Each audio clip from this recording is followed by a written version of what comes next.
Hello दोस्तों, नमस्कार। आप देख रहे हैं हमारा यूट्यूब चैनल टेस्यू पॉइंट। आज के इस वीडियो में मृदा विज्ञान के मोस्ट इंपॉर्टेंट क्वेश्चन रखे गए हैं। ये क्वेश्चन जनरली यूपी कैट के जो पुराने एग्ज़ाम थे उनके मेमोरी बेस्ड क्वेश्चन हैं। और यूपी कैट में क्या होता है कि सॉइल साइंस के बहुत ही मुश्किल से 5 से या 6 क्वेश्चन पूछे जाते हैं। आप इन सभी क्वेश्चंस को ध्यान से पढ़िएगा। इन क्वेश्चन से आपका जो है काम चल जाएगा, लेकिन आप अपनी टेक्स्ट बुक पढ़ते रहिएगा। तो चलिए वीडियो स्टार्ट करते हैं। अगर आप हमारे चैनल पर नए हैं तो चैनल को सब्सक्राइब कर लीजिए, जिससे कि सारे वीडियो मिलते रहें। पहला प्रश्न है, जिप्सम का प्रयोग निम्न में लाभकारी होता है। तो ऑप्शन है अम्लीय मृदा के लिए, क्षारीय मृदा के लिए, जलीय मृदा के लिए या लवणीय मृदा के लिए। जल मृदा मीन्स होता है जो वाटर लॉगिंग कंडीशन में जहाँ पानी भरा रहता है उस मिट्टी को जल मृदा भी कहते हैं। तो इसका जो सही आंसर है जिप्सम का वो है क्षारीय मृदाओं के लिए, बी ऑप्शन सही होगा। अगला प्रश्न है, पौधों को मृदा से निम्न रूप में नाइट्रोजन प्राप्त होती है। तो पौधों को जो मृदा से नाइट्रोजन प्राप्त होती है जनरली वो नाइट्रेट के रूप में प्राप्त होती है, NO3 1 नेगेटिव के फॉर्म में। अगला प्रश्न है, धान के पौधे नाइट्रोजन किस रूप में लेना पसंद करते हैं। यहाँ पर ये तीनों प्रश्न हमने इसलिए रखे हैं कि आपको कोई कन्फ्यूजन ना हो। जब धान का पौधा पूछा जाए, धान की फसल में पूछा जाए, तो जो धान के पौधे होते हैं वो अमोनिकल फॉर्म में नाइट्रोजन लेते हैं। इसका जो सिंबल है वो है NH4 1 पॉजिटिव। अगला प्रश्न है, पेड़ पौधों में नाइट्रोजन किस रूप में उपस्थित होती है। यह प्रश्न ये कह रहा है कि जो पौधे होते हैं उनके अंदर नाइट्रोजन किस फॉर्म में रहती है।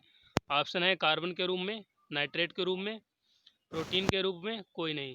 अब यहाँ पर आप देख सकते हैं नाइट्रेट के रूप में दिया गया है, लेकिन नाइट्रेट के रूप में पौधे लेते हैं मृदा से, सॉइल से, ना कि उनके अंदर नाइट्रेट के फॉर्म में स्टोर रहती है। तो पेड़ पौधों के अंदर जो नाइट्रोजन होती है वो प्रोटीन के रूप में स्टोर रहती है, उपस्थित होती है। अगला प्रश्न है, तो इसका सही आंसर होगा प्रोटीन के रूप में। अगला प्रश्न है, लवणीय मृदा में विनिमय योग्य सोडियम प्रतिशत है। ऑप्शन में है 10, 15 से अधिक, 15 से कम, इनमें से कोई नहीं। तो इसका सही आंसर है 15 से कम, सी ऑप्शन सही होगा। अगला प्रश्न है, मृदा में पाए जाने वाले मूल खनिज हैं। ऑप्शन में है जिप्सम, क्वार्ट्ज, डोलोमाइट और इनमें से कोई नहीं। इसका सही आंसर है क्वार्ट्ज, बी ऑप्शन सही होगा। अगर आपको और भी सब्जेक्ट्स में इसी प्रकार के प्रश्न चाहिए तो आप हमें कमेंट बॉक्स में बता सकते हैं। और जो स्टूडेंट्स पुराने वीडियो में कमेंट्स किए थे उन सभी वीडियो पर, सभी सब्जेक्ट्स पर वीडियो आएंगे। तो अगला प्रश्न है, उत्तर प्रदेश में पाई जाने वाली प्रमुख मृदा है। तो उत्तर प्रदेश में ऑप्शन देख लेते हैं, लाल है, लेटेराइट है, जलोढ़ है और ऊसर है। आप जानते ही होंगे जो उत्तर प्रदेश का जो क्षेत्रफल है जनरली वो गंगा और यमुना का मैदानी भाग है, और जो मिट्टी नदियों के द्वारा बहाकर लाई जाती है तो उन मृदाओं को जलोढ़ मृदाएं कहते हैं। तो इसलिए उत्तर प्रदेश में सबसे जो ज़्यादा मृदा पाई जाती है वो है जलोढ़ मृदा, और ये उपजाऊ भी होती है। अगला प्रश्न है, चिकनी मिट्टी जिसे क्ले भी बोलते हैं इंग्लिश में, तो चिकनी मिट्टी जो होती है उसके कणों का व्यास होता है। ये प्रश्न बहुत ही बार पूछा गया है, तो देख लेते हैं। पहला ऑप्शन है less than 0.2 mm, less than 0.02, और ये तीसरा है लेस देन 0.002 mm। तो इसका जो सही आंसर है ये सी ऑप्शन वाला है। ध्यान से देखिएगा, इसको लिख भी सकते हैं आप। और आपको अगर इस वीडियो की PDF चाहिए तो आप हमारे टेलीग्राम चैनल पर विजिट कर सकते हैं, जिसकी लिंक डिस्क्रिप्शन में ऑलरेडी डाल दी गई है। अगला प्रश्न है, पौधों की वृद्धि तथा विकास के लिए उपयुक्त मृदा संरचना है। तो मृदा संरचना ऑप्शन में दिया गया है स्तंभाकार, तिर्यक, कणिकामय या शहद टाइप की। तो इसका जो सही आंसर है वो है कणिकामय, सी ऑप्शन सही होगा। अगला प्रश्न है, सर्वाधिक सरंध्रता पाई जाती है। तो किस मिट्टी में सर्वाधिक सरंध्रता पाई जाती है। ऑप्शन में है बलुई मृदा, क्ले दोमट, दोमट और क्ले मृदा।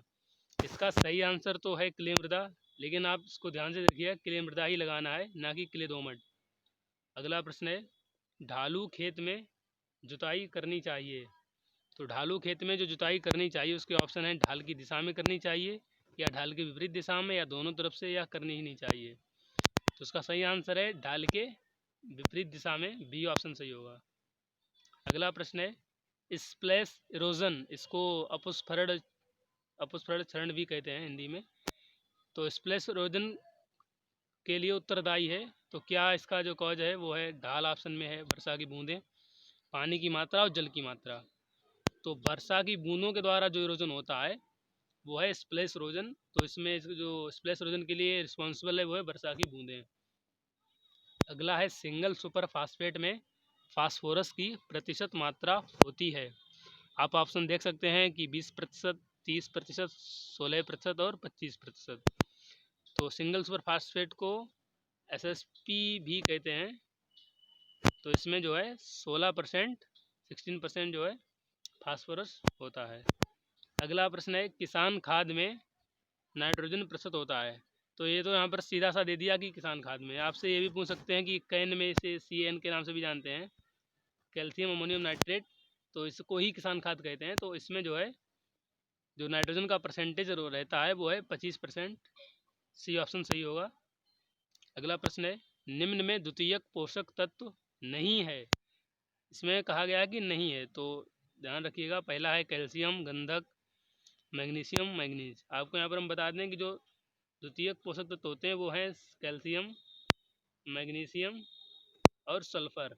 सल्फर को ही गंधक के नाम से भी जानते हैं। तो यहाँ पर देखो कैल्शियम हो गया और ये सल्फर हो गया या गंधक, और मैग्नीशियम हो गया। तो जो बचा है वो है मैंगनीज। तो सही आंसर होगा मैंगनीज पोषक तत्व नहीं है, मतलब द्वितीयक पोषक तत्व नहीं है। और जो प्राइमरी होते हैं प्राथमिक पोषक तत्व तो आप जानते होंगे NPK होते हैं, नाइट्रोजन, फास्फोरस और पोटास। और जो CHO होते हैं कार्बन, हाइड्रोजन, ऑक्सीजन, ये सभी जल से वायुमंडल से मिल जाते हैं। अगला प्रश्न है सबसे अधिक नाइट्रोजन प्रति हेक्टेयर यौगिकीकृत करने की क्षमता है तो किस फसल में है।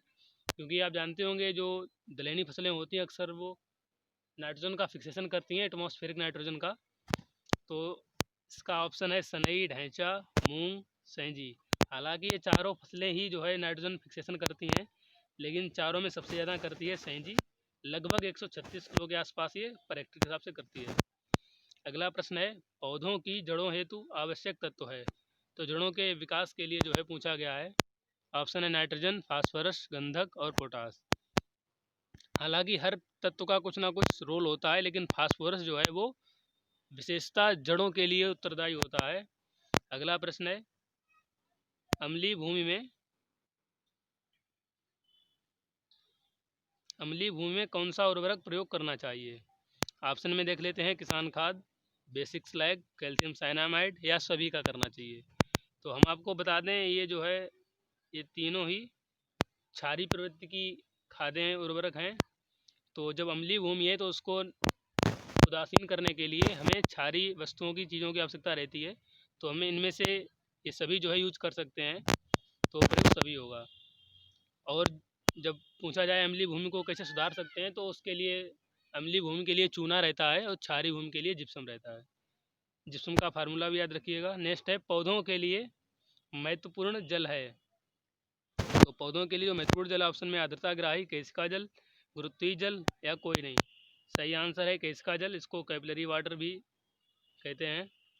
अगला प्रश्न है हरे रंग की मटियार भूमि जो कि अम्लीय है तथा उत्तर के पहाड़ी भागों में पाई जाती है। ऑप्शन में है पॉटज़ैलिक, राकड़, काबर या कोई नहीं। तो उसका सही आंसर होगा पॉटज़ैलिक मृदा। अगला प्रश्न है अब यहाँ पर ये वन लाइनर हमने रख दिए हैं, डायरेक्ट आंसर इनका सामने लिखा रहेगा। देखते हैं रासायनिक क्रिया में ऑक्सीजन निकलती है। तो जो रासायनिक क्रिया होती है उसमें अपचयन के द्वारा, जो अपचयन प्रोसेस होती है उसके द्वारा ऑक्सीजन निकलती है। अगला प्रश्न है पृथ्वी के पिघले पदार्थों के ठंडा होने पर बनती हैं। तो जो आग्नेय चट्टानें होती हैं, आग्नेय शैल जो होती हैं वो बनती हैं। अगला प्रश्न है मृदा कणों के बीच में पाए जाने वाले खाली स्थान को कहते हैं। सपोज दैट ये सॉइल पार्टिकल है, इनके बीच में जो ये स्पेस रहता है ये वाला, ये रंध्राकाश कहलाता है, पोर स्पेस। अगला प्रश्न है काली मृदाएं। तो काली मृदाओं के भी अन्य नाम हैं, जैसे काबर तथा मार कहते हैं, ये इनके लोकल नेम है। लाल मृदाओं को पड़वा तथा रॉकर कहते हैं। ये प्रश्न जितने भी प्रश्न है आपके लिए सॉइल साइंस के लिए जो है बेहतर रहेंगे, लेकिन फिर भी आप चाहें तो टेक्स्ट बुक पढ़ सकते हैं और कुछ भी दिक्कत हो आप हमें बता सकते हैं। अगला प्रश्न है क्ले खनिज में सबसे अधिक महत्वपूर्ण, ये क्ले लिखा है यहाँ पर, क्ले खनिज कौन सा है। तो क्ले में जो होता है वो मोन्ड मोरिलोनाइट सबसे अधिक महत्वपूर्ण होता है। अगला प्रश्न है, दो मूल तथा प्राथमिक खनिज। तो क्वार्ट्ज और फेल्सपार चट्टानों के टूटने फूटने को अपक्षय कहते हैं, और अम्लीय चट्टान का उदाहरण है ग्रेनाइट, और हिमानी क्षरण जो है पर्वतीय क्षेत्रों में होता है। हमसे जुड़ने के लिए धन्यवाद। मिलते हैं नए वीडियो में, तब तक के लिए नमस्कार। जय हिंद, जय भारत।